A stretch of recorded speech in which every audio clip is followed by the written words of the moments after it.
नमस्कार दोस्तों, पेनगोल्स चैनल में आपका स्वागत है। इतिहास विषय से संबंधित इस ऑडियो सीरीज में आज हम जानेंगे आर्यों का विस्तार और आर्यों को जानने के साधन। दोस्तों, आर्यों के विस्तार में सर्वप्रथम उत्तर भारत में आर्य भारत में धीरे धीरे आगे बढ़े। भले ही वह मूल किसी भी प्रदेश के हों, किंतु भारत में आर्य प्रारंभ में सप्त सिंधु में ही निवास करते थे। वह 7 नदियों का देश जो सिंधु जिसे सिंध, झेलम जिसे वितस्ता, चिनाव जिसे अस्कनी, रावी जिसे पुरुष्णो, ब्यास जिसे पिसाका, सतलज जिसे सतुद्री और सरस्वती नदियों के नाम से जाना जाता है। आर्य जैसे जैसे आगे बढ़े, भारतीय प्रदेशों के नाम देते रहे। कुरुक्षेत्र के निकट के भागों में अधिकार करने के पश्चात उन्होंने उस प्रदेश को नाम ब्रह्मावर्त दिया।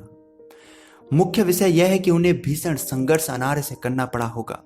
जब वह और आगे बढ़े और गंगा, यमुना, दोआब और उसके निकट के प्रदेश पर अधिकार प्राप्त किया तो उन्होंने उस प्रदेश का नाम ब्रह्मा ऋषि देश रखा।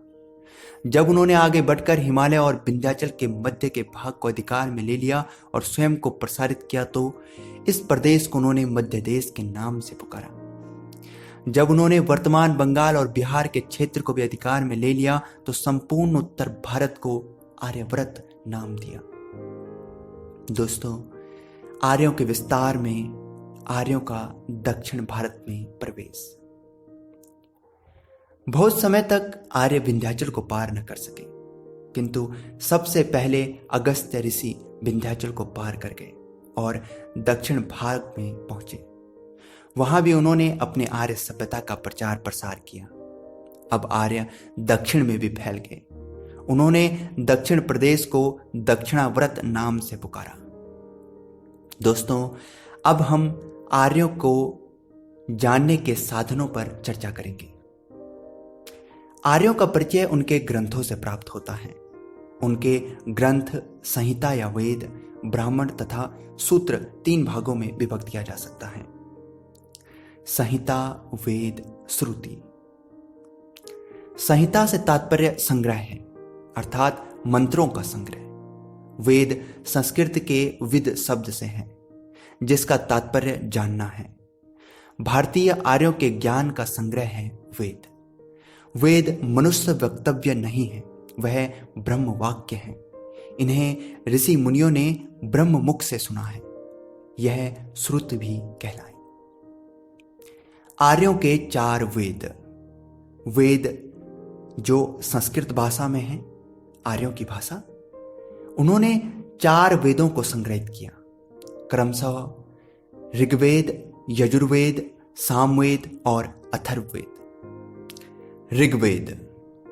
ऋग्वेद विश्व का सर्वाधिक प्राचीन ग्रंथ है। यह ऋचाओं का संग्रह है। संभवतः यह तब संग्रहित किया गया होगा जब आर्य सप्त सिंधु प्रदेश में निवास करते रहे होंगे। ऋग्वेद का अर्थ ऋचाओं के संग्रह से है। आर्यों ने जिस वेद में स्तुति मंत्रों का संग्रह किया वह ऋग्वेद है। यजुर्वेद। यजु का अर्थ है पूजन। यज्ञ का विधान यजुर्वेद में है। इस वेद में बलि की प्रथा, उसका महत्व, विधान का वर्णन प्राप्त है। संभवतः यह ग्रंथ कुरुक्षेत्र के प्रदेश में जब आर्य विस्तारित हो चुके थे तब संग्रहित किया गया होगा। सामवेद। साम का अर्थ है शांति।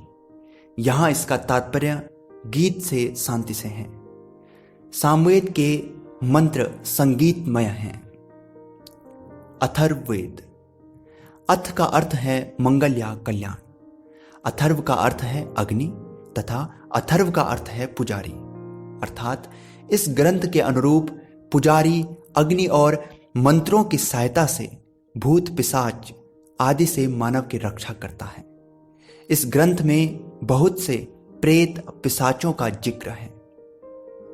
साथियों, आर्यों को जानने के साधनों में ब्राह्मण ग्रंथ। जब वेदों का आकार बहुत बड़ा हो गया था, वह बड़े कठिन हो गए थे। साधारण लोग उन्हें समझ नहीं पाते थे। अतः वेदों की व्याख्या करने के लिए जिन ग्रंथों की रचना की गई वे ब्राह्मण कहलाए। ब्राह्मण ग्रंथों में यज्ञ की विवेचना की गई है। ऐत्रेय, सतपथ आदि कुछ प्रमुख ब्राह्मण ग्रंथ हैं। साथियों, आर्यों को जानने के साधनों में आरण्य ग्रंथ। आरण्य का अर्थ है जंगल। जिन ग्रंथों की रचना जंगलों में शांतिमय वातावरण में की गई आरण्यक कहलाए। यह उन्हीं लोगों के लिए थे जो जंगलों में जाकर चिंतन किया करते थे। साथियों, आर्यों को जानने के साधनों में उपनिषद। उपनिषद का अर्थ है जो ग्रंथ गुरु के समीप बैठकर श्रद्धापूर्वक पढ़े जाते हैं। उनका नाम उपनिषद रखा गया।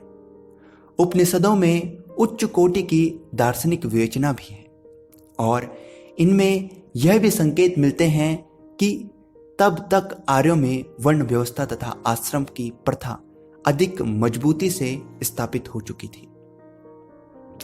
दोस्तों, आर्यों को जानने के साधनों में सूत्र ग्रंथ। सूत्र का शाब्दिक अर्थ होता है तागा। सूत्र उन ग्रंथों को कहते हैं जो इस प्रकार लिखे हों जैसे मोती की भांति धागे में पिरो दिया गया हो। जब आर्य ग्रंथों की संख्या बहुत बढ़ गई तब वे विशालकाय ग्रंथ हो गए थे। तब ऐसे ग्रंथों की आवश्यकता पड़ी जो छोटे आकार के हों परंतु वे बड़े भाव दें। पाणिनि ने सूत्रों की 3 विशेषताएं बतलाई हैं, अर्थात वे थोड़े से अक्षरों में लिखे जाते हैं, बड़े संदिग्ध होते हैं और बड़े ही सारगर्भित होते हैं।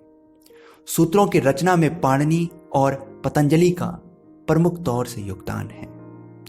विल्सन महोदय ने लिखा है कि प्राचीनता की कल्पना में जो कुछ अत्यधिक रोचक है उसके संबंध में पर्याप्त सूचना हमें वेदों से मिलती है।